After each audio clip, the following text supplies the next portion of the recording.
സ്നേഹമുള്ളവരെ, വിശുദ്ധമായ ഈ നോയമ്പുകാലത്ത് നിങ്ങൾ എന്നോടൊപ്പം സങ്കീർത്തനങ്ങളിലൂടെ ദൈവത്തെ മഹത്വപ്പെടുത്തിക്കൊണ്ടിരിക്കുകയാണല്ലോ. അതിന് ഞാൻ ആദ്യമേ തന്നെ നിങ്ങൾക്ക് നന്ദി പറയുന്നു.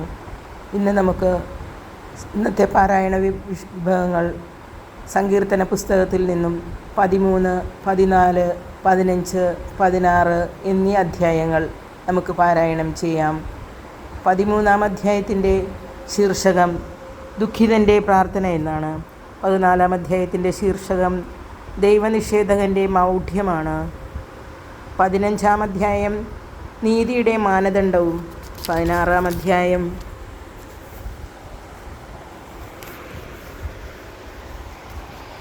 ദൈവം എൻ്റെ അവകാശം എന്നതുമാണ്. നമുക്ക് ഇന്നത്തെ വചനവായന ആരംഭിക്കാം. പ്രാർത്ഥനാപൂർവം നമുക്ക് ആരംഭിക്കാം. സങ്കീർത്തനങ്ങൾ 13.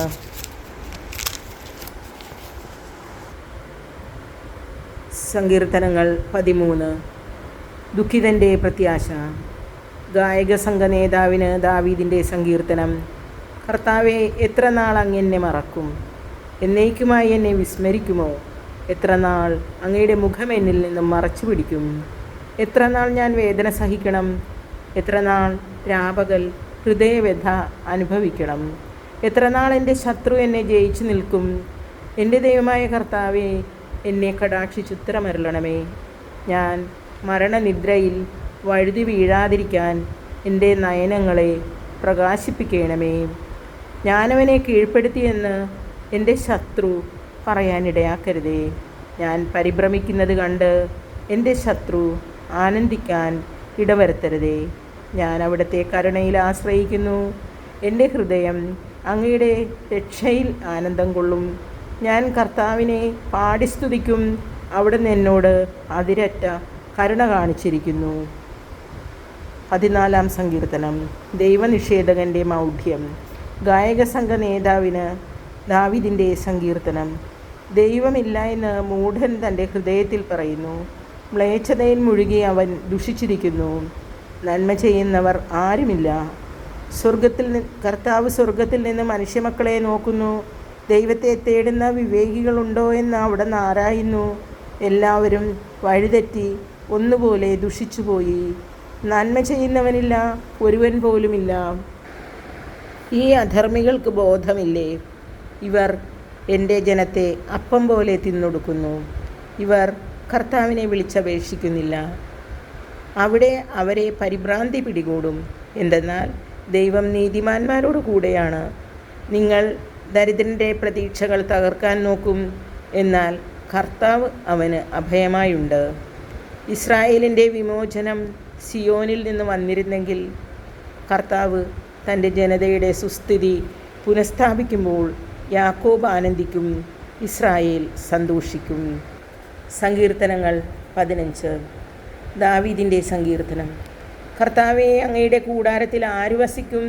അങ്ങയുടെ വിശുദ്ധഗിരിയിൽ ആര് വാസമുറപ്പിക്കും?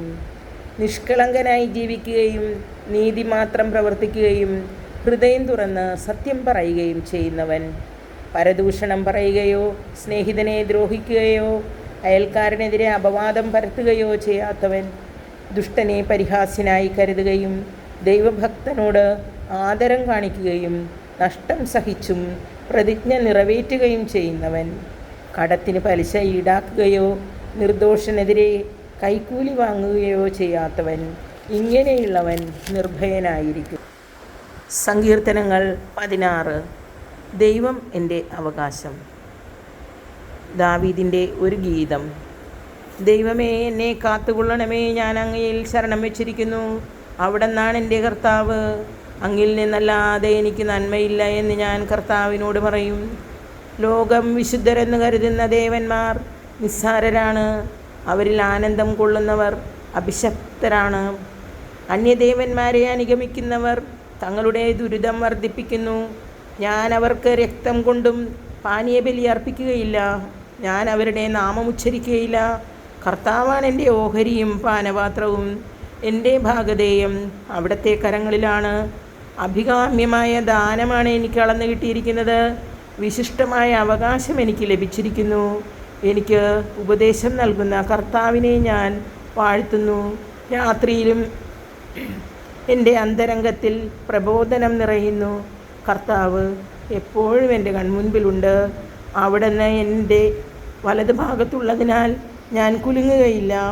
അതിനാൽ എൻ്റെ ഹൃദയം സന്തോഷിക്കുകയും അന്തരംഗം ആനന്ദം കൊള്ളുകയും ചെയ്യുന്നു.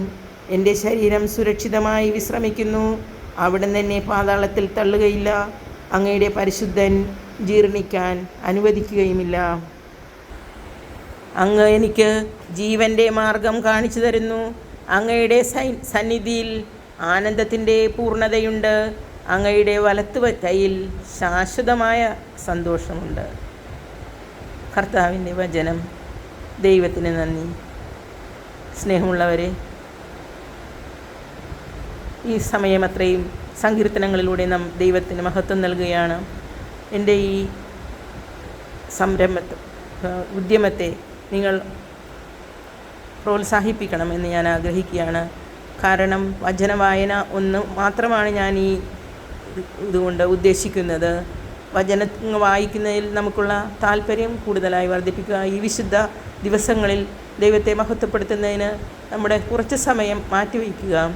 ആ ഒരു ഉദ്യമത്തോടു കൂടിയാണ്, ആ ഒരു ലക്ഷ്യത്തോടു കൂടിയാണ് എൻ്റെ ഈ വചനപാരായണം ഞാൻ നടത്തുന്നത്. നിങ്ങളെന്നോട് കാണിക്കുന്ന സഹകരണത്തിന് നന്ദി പറയുന്നു. ഇതിനുള്ള അഭിപ്രായം, ഇതിലെ പോരായ്മകൾ നിങ്ങൾ കമൻറ്റ് ചെയ്യുകയും ചെയ്യണം. ഇനി ഒരു കാര്യം എനിക്ക് നിങ്ങളോട് അഭ്യർത്ഥിക്കാനുള്ളത്, ഈ വചനവായന മറ്റുള്ളവരിലേക്ക് കൂടി അറിയിക്കണമെന്നുണ്ട്. അതിന് നിങ്ങൾ എൻ്റെ ഈ യൂട്യൂബ് ചാനൽ ഷെയർ ചെയ്യുകയും അത് സബ്സ്ക്രൈബ് ചെയ്യുകയും ഷെയർ ചെയ്യുകയും ചെയ്താൽ നന്നായിരിക്കും. ദൈവം നിങ്ങളെ അനുഗ്രഹിക്കട്ടെ, കാത്തുകൊള്ളട്ടെ.